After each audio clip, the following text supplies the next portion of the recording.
Oh my life.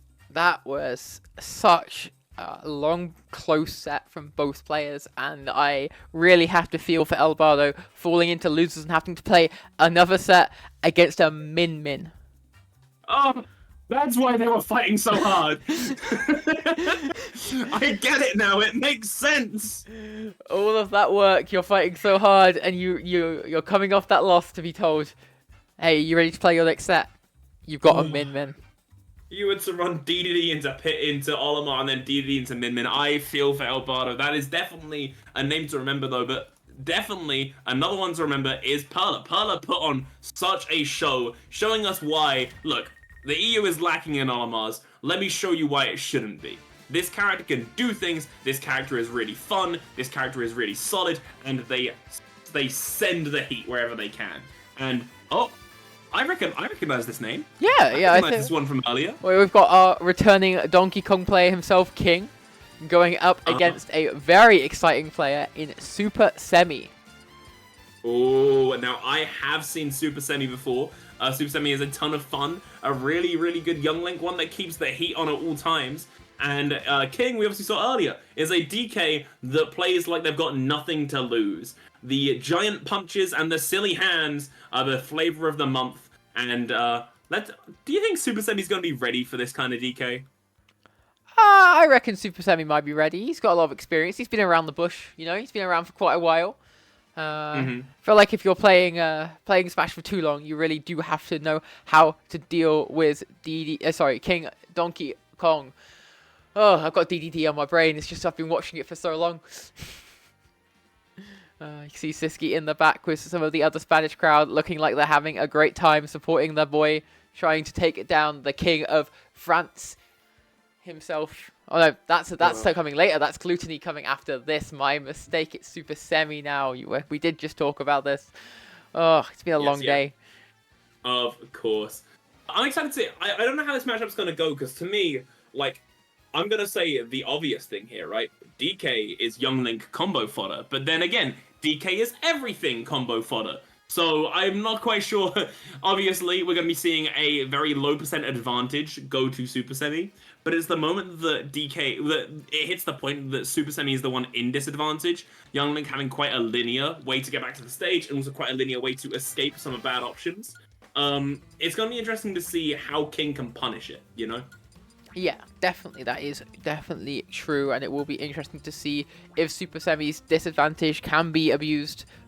But Semi having some great runs recently, 17th at Terra, is a very strong result. I don't think enough people really understand how well Supahsemmie did at that Super Major, as well as coming second recently at Smash Future 2. I think losing out to Space. Oh no, it wasn't.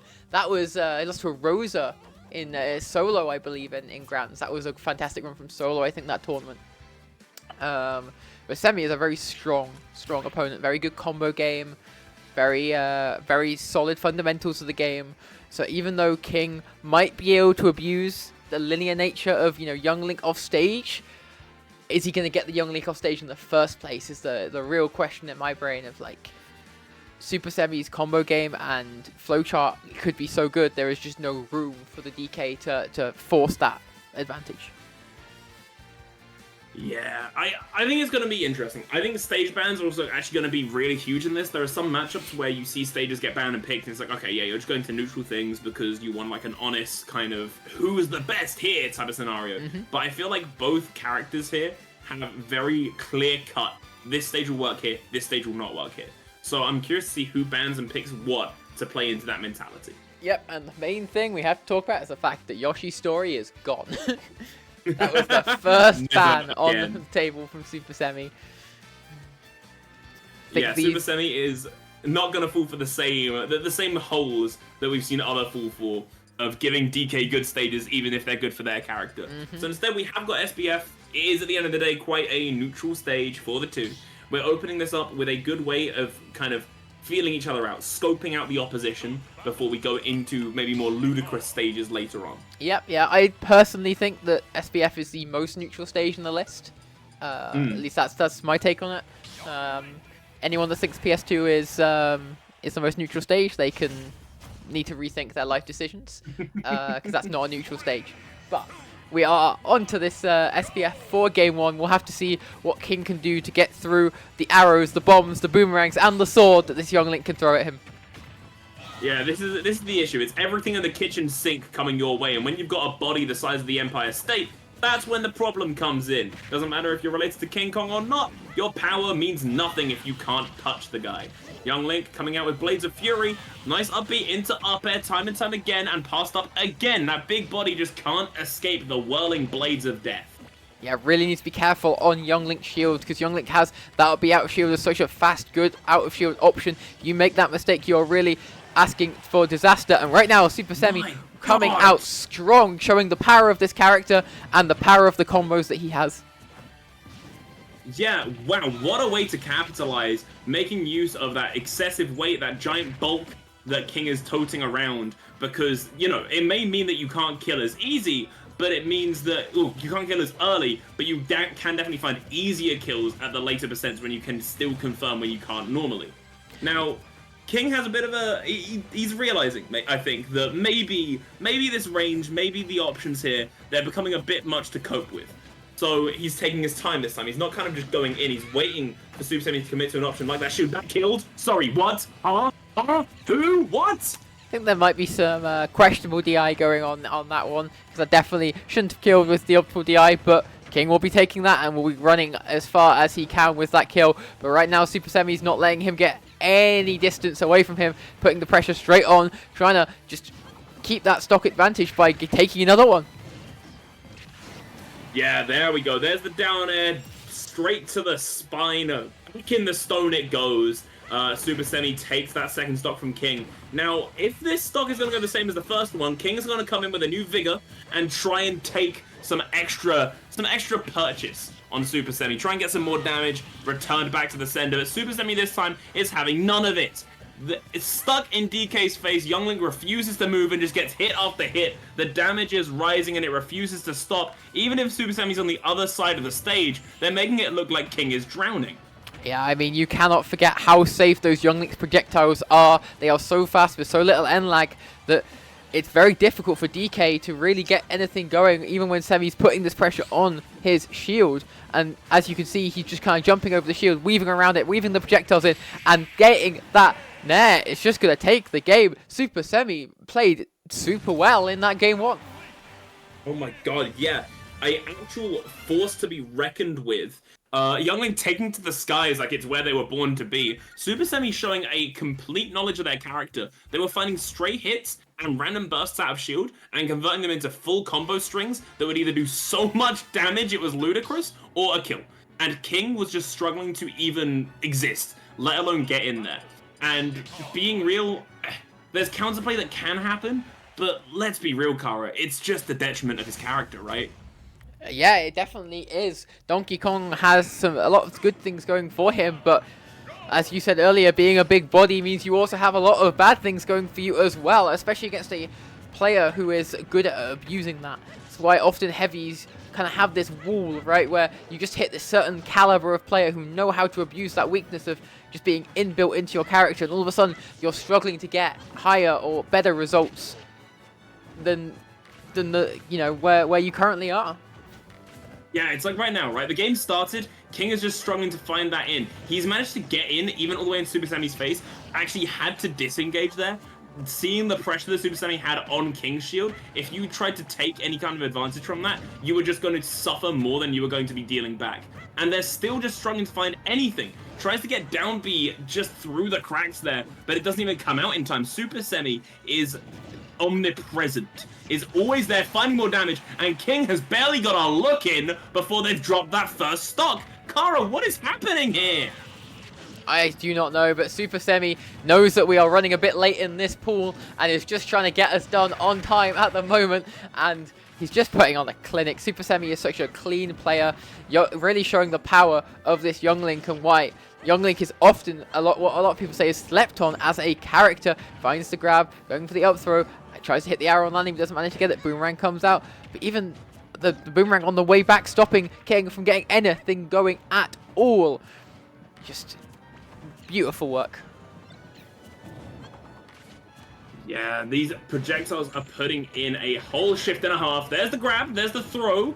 Supahsemmie putting King back into disadvantage. King needs more damage on the board than 66%, and it just looks like it's not really happening. The only damage being found right there is something of a luck one from a recovery gone awry. King makes it back to the stage, but can we just find a hit? We can't, and that's going to be another kill from the F smash, punishing that whiff up B.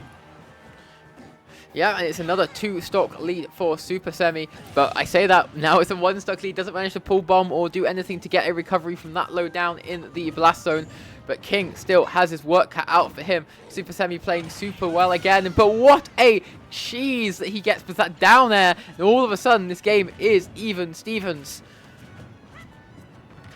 Yeah, DK trying to get in with that dash attack. Actually does clang with that projectile. It's good knowledge to know for later. But King is forced back into their shield again. If you take to the air, you get beaten back to the ground. If you go in shield, you get put in tons of pressure. And if you go off stage, you just don't have the verticality to make it back. King drops that second game, and I'll be honest, it is looking bleak. The crowd clearly on the side of the Kong, hoping to see the low-tier hero come back from this place, rising like a phoenix. But for now, Supahsemmie is looking super cool and very, very much in the lead. Yeah, Supahsemmie doing fantastic work so far. I mean, there was a moment in that last game after that dare hit that you're like, oh, maybe King can do it, maybe. And then Supahsemmie goes, nope, this is my set. I'm the one that's progressing to win the side of bracket for tomorrow. And you're going to head down to losers and play one more set after this. We'll have to see whether King can make any adaptations in this game 3 or if this is going to be a pretty swift 3-0 because the first 2 games were pretty swift indeed. I think under 4 minutes, both of them. So definitely Supahsemmie knows what he's doing in this matchup for sure. Yeah, King has actually got a decent chunk of damage, at least this time around, before they have gotten to this bad of a point. But Supahsemmie is just drowning them again in bombs, arrows, and boomerangs, and everything else inside Young Link's pockets. For now, hey look, Supahsemmie finally found a good kill. That's the first kill of game 3. Hopefully this is the start of something new for King. Hopefully this is pressure they can keep up. Maybe they can find a way through the storm, and the giant punch begins it all. But the Nair stops it in its tracks immediately, taking the stop back from Supahsemmie and just not letting King get too far away from a lead. But 73% goes for the ding dong again, and it is gonna kill. That's a whole stock lead now for King. What's going on in this game 3? This is not the same King that we've seen in game 1 or game 2. At least it doesn't feel like it to me. Definitely isn't taking after his namesake, slotting that crown back into position. King is getting ready to make another approach, but gets grabbed for his troubles. Supahsemmie looking to not drop a single game this set. Unfortunately, does drop the shield, thinking that down B to be less active than it is. But here's the approach again. Supahsemmie, what a kill! Doesn't actually kill. I take back my words. Not quite against DK, but that berry is going to come through. Nice smash coming out, not getting anything off that at the moment. But King doing a good job in this game, and it is the DK approach going to take it. A 2-stock coming back for King. It's not over yet. Okay. We've got a set.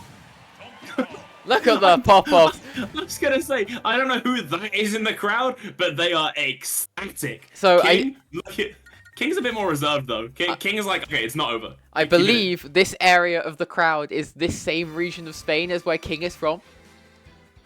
So I think that's what's going on. What I just love is the crowd, it's all the region, and then Gluttony is sat in the middle.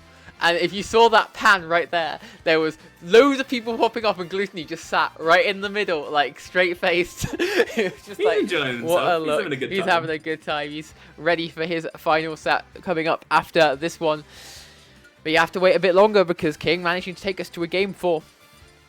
Pick something good. If you're picking Castlevania music, they're all bangers. So like who picked the stage? Because if they are, this is Supahsemmie's stage pick. Beautiful. I don't think I follow them already. I'll go do that. They've won me over. Not that I'm biased. I would never be biased on a com. And obviously, the low tier hero, the comeback god, King over here, locking in to something I wouldn't think I'd say, but game 4. Here we go. King has the potential, I think, to take this all the way. He could. He definitely has that potential, but we'll have to see whether Game 3 was a lax from Supahsemmie, maybe getting a bit too confident and comfortable in the matchup, or whether it was a real good adaptation from King. But at the moment, it looks like Semi is like, nope, no, I saw that you could take a game, and I'm not letting you take another. Putting all the pressure on in the world. That up B is going to get punished. Goes for the down tilt into the up B to get the kill. And only 12% to his name, looking very strong so far. Bomb starting another combo. This 40%, this 53%, sending King off stage. Just continuing on, keeping the pressure going. King is not allowed to play neutral at the moment. It's just disadvantage all over again. Something I do want to note as well before this last, hopefully before this ends, is oh my god, okay, I'm gonna get out of the way quick. Supahsemmie has not dropped a game this tournament yet, except for this one to King. King has currently slogged his way through brackets through 3-1s and 3-2s. So, if anything, this is a more comfortable situation for King, because Supahsemmie has just finally dropped a game for the first time after stepping in the venue. King is used to this. King is used to mounting the comebacks. So this is still wholeheartedly possible. This DK is not going to take this sitting down, and Supahsemmie has to keep on working hard. If they relax for a second, King has shown that they can mount any kind of comeback presented to them. But that is it. Unfortunately for King, Supahsemmie finds those last couple of hits. Very well played from both competitors, and it went all the way down to the wire at the end, playing with their hearts on their sleeves. Unfortunately for the King believers, King is down in losers, not out of the tournament. I had you for a second there. King is only on loser side of bracket, still has a chance to make it through the top 64. Sorry, and I still has a swapped chance Alex to out keep by going. accident. My mistake. One